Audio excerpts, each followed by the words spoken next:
because we got contributions across the board in lots of different ways, whether it was on the glass, JC coming up with some big plays, Bogey all the way through Hunt's defense. So really a collective effort, and as much as anything, I think we were tough-minded in a very difficult game. It's tough to be down, really through the whole game, and just hang in there and, close the gap, have the lead extend, close the gap again, have the lead extend.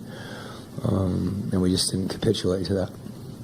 What was the difference over here, Quinn? What was the difference, especially in that fourth quarter when you guys went on that 12-0 run? Where did you see, defensively, you were able to get stops?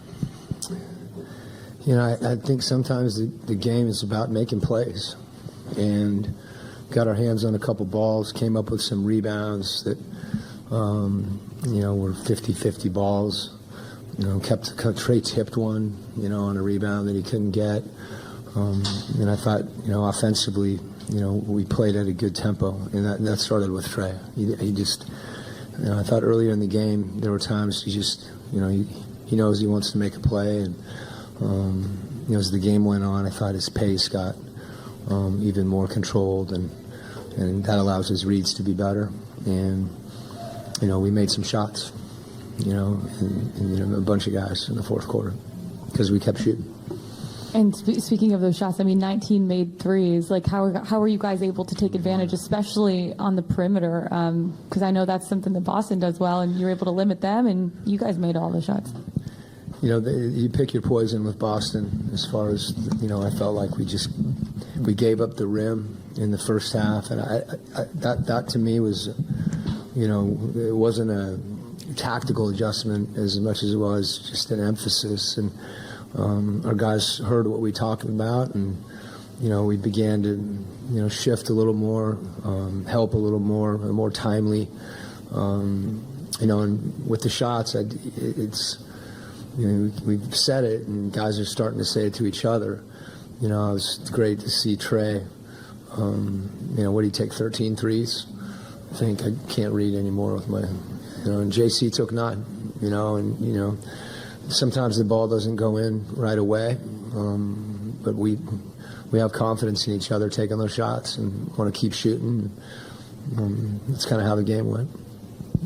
Well, when did you or Trey maybe make the decision that he was going to play the entire second half, and what did you see from him out there? This is, this team, it's challenging, to substitute at various times, because we've got a lot of guys that want to make contributions. In that case, we were going to run him the whole first and third, and, which we did in the first.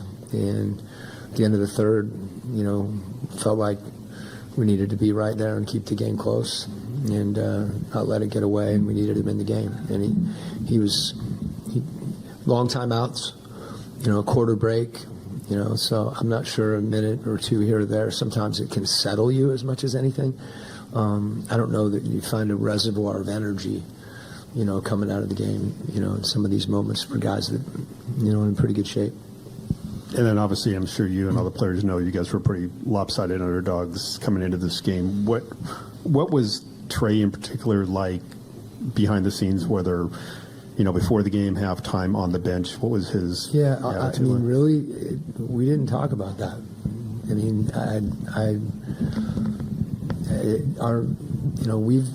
We've been focused on ourselves, and I think we have to be to play well. If our motivation, if we find things externally, to be our source of motivation, I don't think you can rely on that. And so whatever, I understand, people are making rational choices, but that doesn't mean, that we have to listen. We just got to play and compete, and I think that's what we did. And we hung in there. So I'm proud of our competitiveness and, it's a mental toughness as much as anything to continue to compete. And felt like we had lapses, the last game, and that was as much as anything the focal point of what we wanted to do. Quinn, I know you weren't here a couple of years ago when Trey went off in the playoffs, but he can have these performances. What is it that you've noticed in your time with him that can allow him to lock in a clutch moment? Yeah, I mean, I think, I mentioned before that there's lots of little things that if you're around him, you start to see that, when he does them, I think the game is easier for him, and he's so quick. I've said it before. He has to utilize space because he's so good in space, and that's why his willingness to shoot the ball is so important. There's always a few that as a coach you go like, but it's a mindset as much as anything, and I don't want to change any of our guys' mindset in that regard. I feel like we can stay aggressive and we can coach him through that.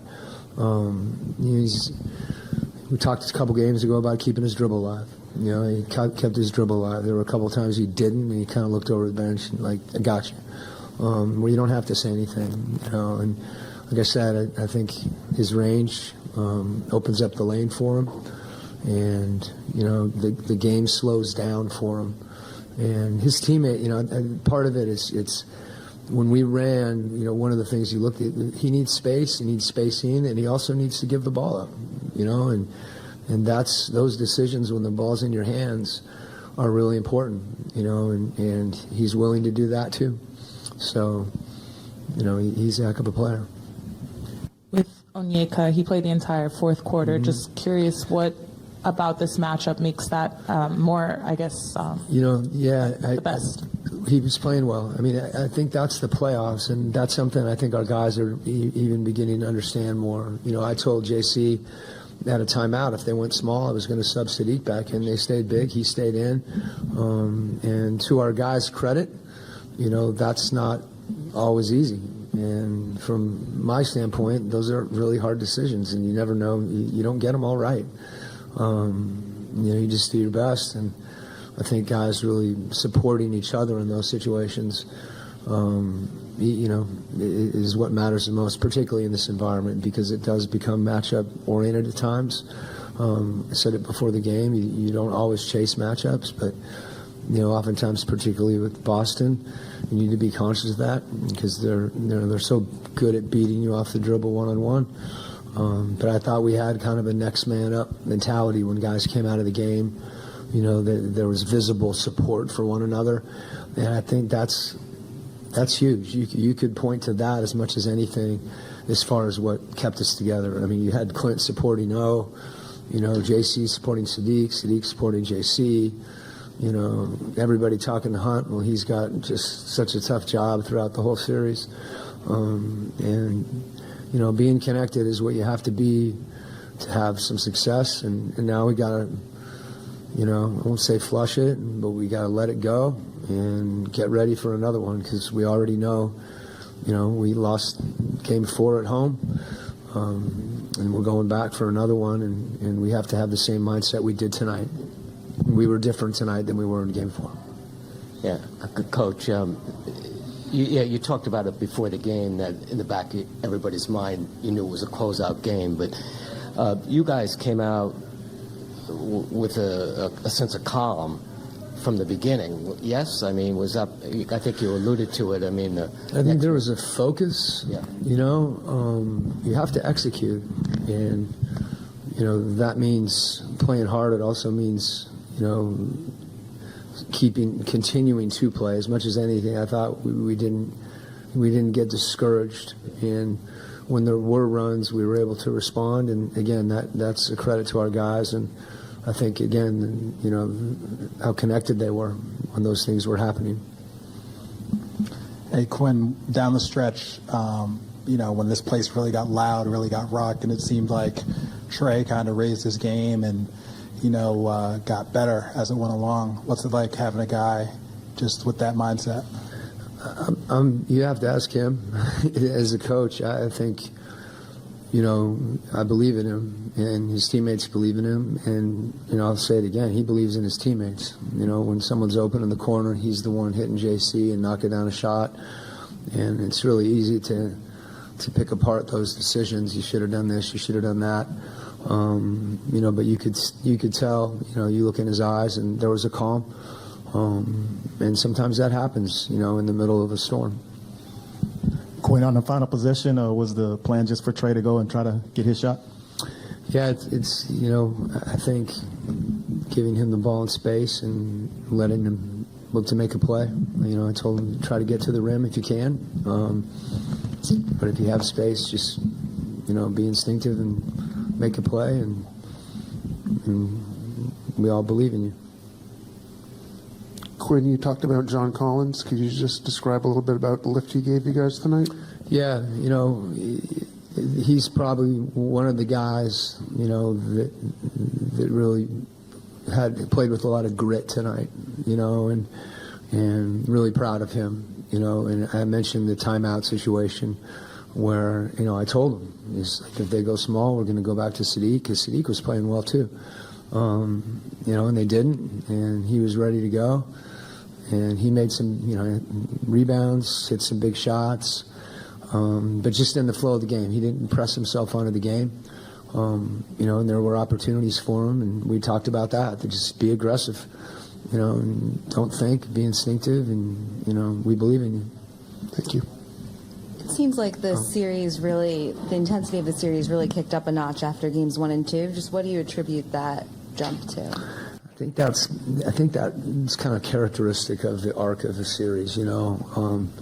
As teams play more games, you get to know each other more, and not just kind of, from like a tactical standpoint. Players begin to kind of get a feel for one another, and things get harder.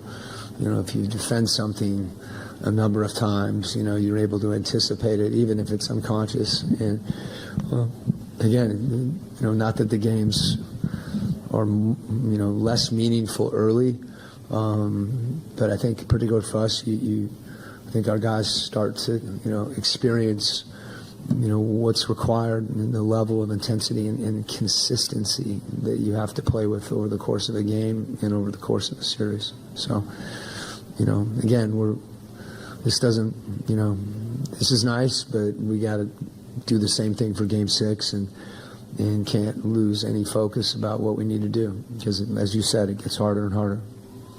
All right. Thank you, Coach. Okay.